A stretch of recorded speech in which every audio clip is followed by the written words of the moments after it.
Go for it. What's going on, guys? I'm Rob from Concert Junkies, Rob and John YouTube, and I'm with one of the legends, Matt Pinfield. How are you doing, sir? I'm good, man. How's it going, Rob? It's going good. My first question of the day is, what do you want to leave as your legacy as a person? Well, I mean, I guess I just want people to say that there's some artists that I've turned them on to, or some of their favorite, either band or solo artists, but that meant the world to them. That it was like that they either heard me on the radio play that band or talked about it on MTV, on a rock and alternative shows. One of those shows, and whether it's 120 minutes or that version I did of what Headbangers called Matt Rock, or any of that, or anything through the radio. I just, for me, I just love turning people on to music. I still enjoy that so much because I've never lost any of that energy I have. I still love listening to new music. I love listening to old music too. Yeah. A lot of old music. Because, for me, music history is really important. And I like to get, I like to get the backstory on records, on artists, what they were thinking. So do I. That's nearly half the things I normally talk about. Coming up next year, female-fronted bands, who do you think is going to tear shit up? I have my list, but let's get your list. Well, there's many, that I like. I mean, obviously, I certainly, like Starcrawler, Plush. There's quite a few, really. It depends on if you're talking about punk stuff or like punk, like the Lindas, right? Obviously, they're around. But I mean, I look, like there's great metal bands out there. There's so many incredible artists because there's young people now that have listened to everything from like Hailstorm, to So what do you like? What do you think?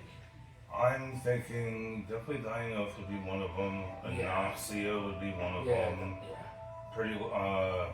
Pretty wild. Probably Forever May Fall. Yeah, Forever May Fall. I mean, I could go on for days, but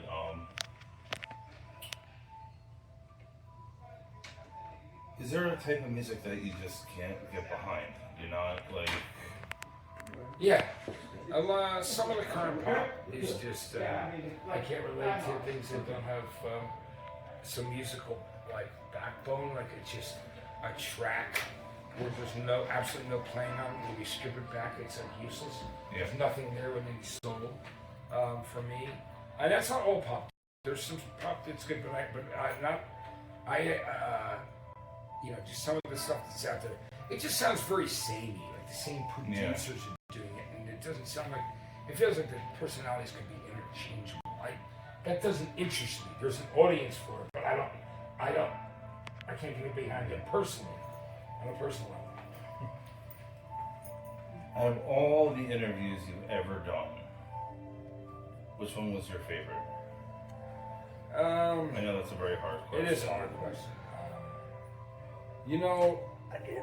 There are just, there's so many, obviously the Stones, because I had four of them together.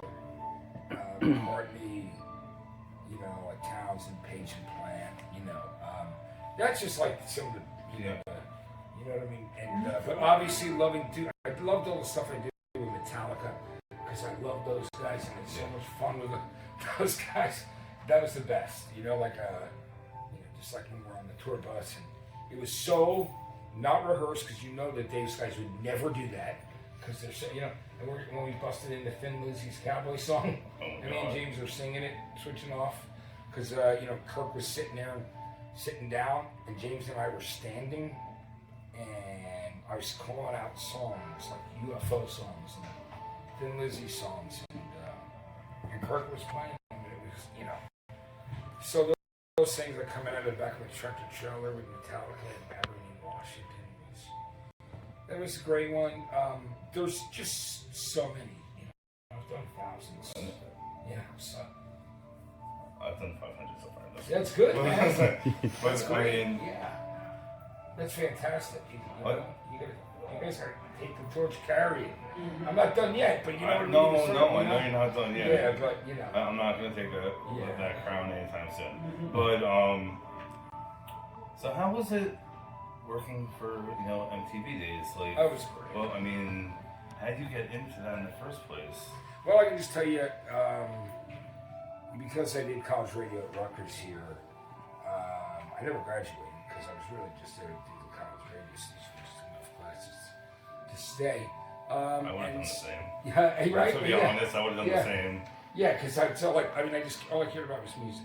And then I was really involved in, like the Melody. I was a DJ there for years. And then, stuff with the Court Tower and like all the bunch of places.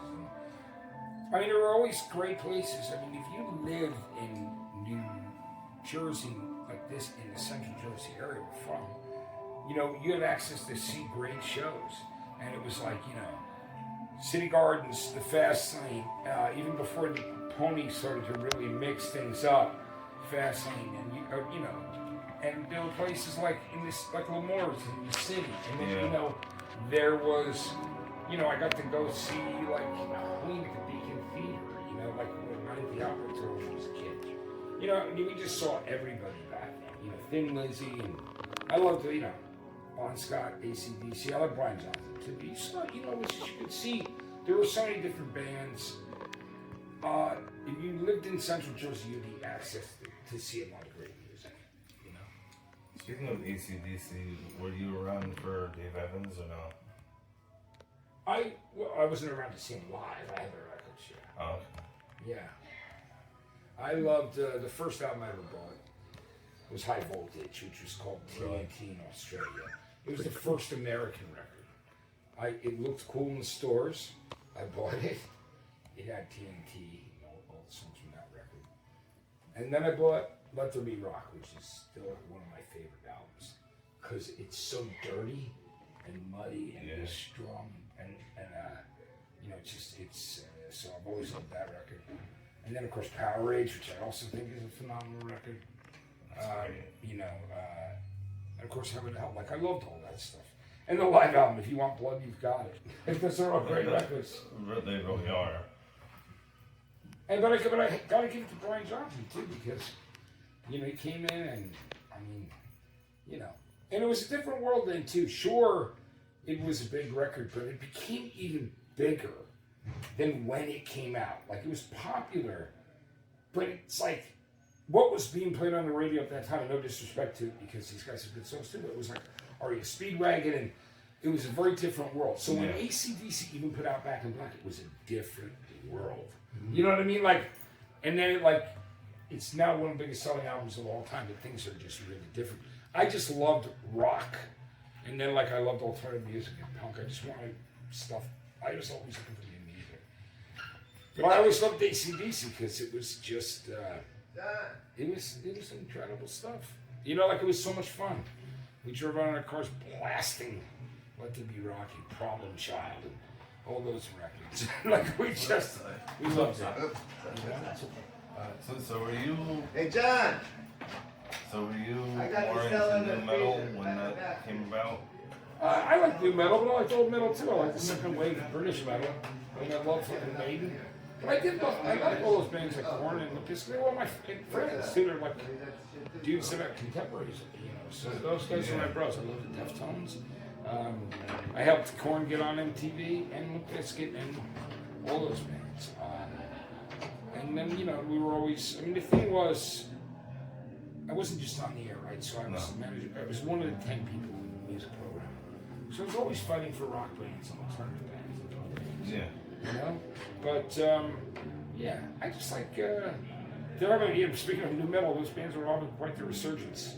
It's like they never went away. Yeah. But they did go away. And sometimes it's a cyclical thing where people are they consider bands cool or uncool or whatever. They just weren't into that style in the first place. And they might like to talk shit about it, but I love those bands. And I have a lot of great history with those bands. Yeah, Korn just hit 30 years. Yeah, I love those guys. And I love Fred and all the guys from the Bizkit, my brothers. And those guys are great too. They're a great live band. And then I bought Let There Be Rock, which is still one of my favorite albums, because it's so dirty and muddy and just strong and so I've always loved that record.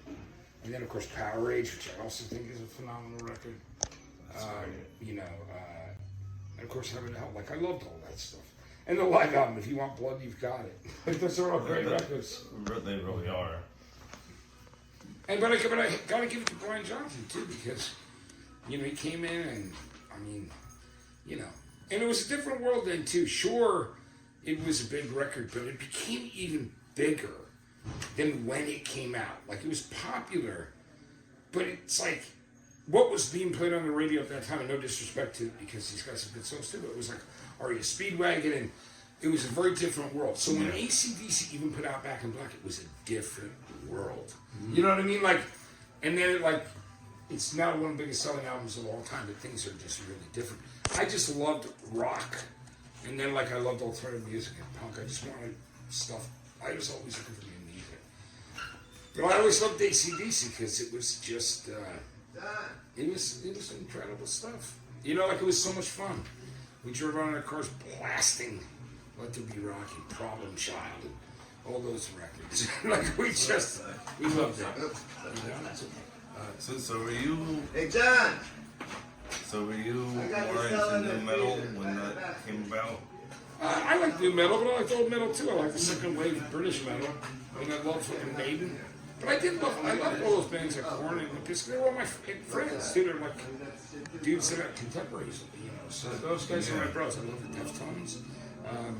I helped Korn get on MTV and Limp Bizkit and all those bands. And then, we were always, the thing was, I wasn't just on the air, right? So I was a manager. I was one of the 10 people in the music program. So I was always fighting for rock bands and alternative bands and programs. Yeah.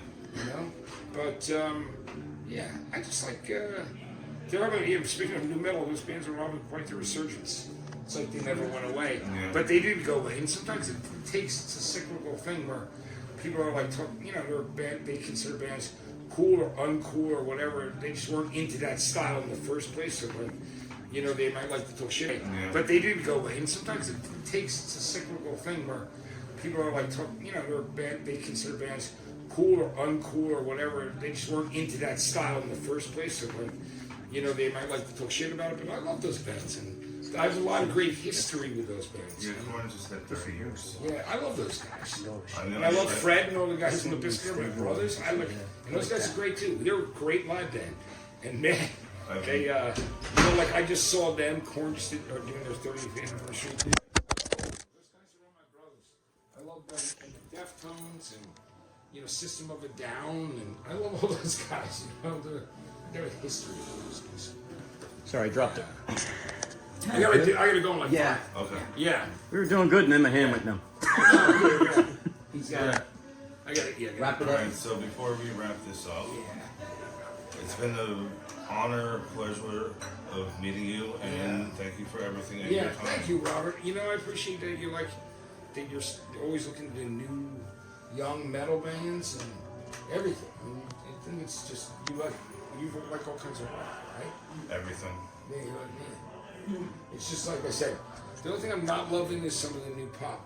But again, it's like it's not.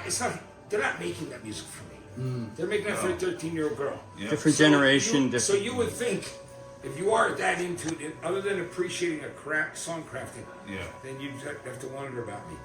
But That's true. you know what I mean? Summer generation. Yeah, but I do love. There's a lot of new, great young artists out there, and who want to play and want to rock.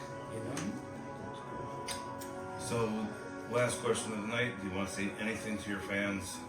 Yeah, I love you and thank you so much for the support throughout the years.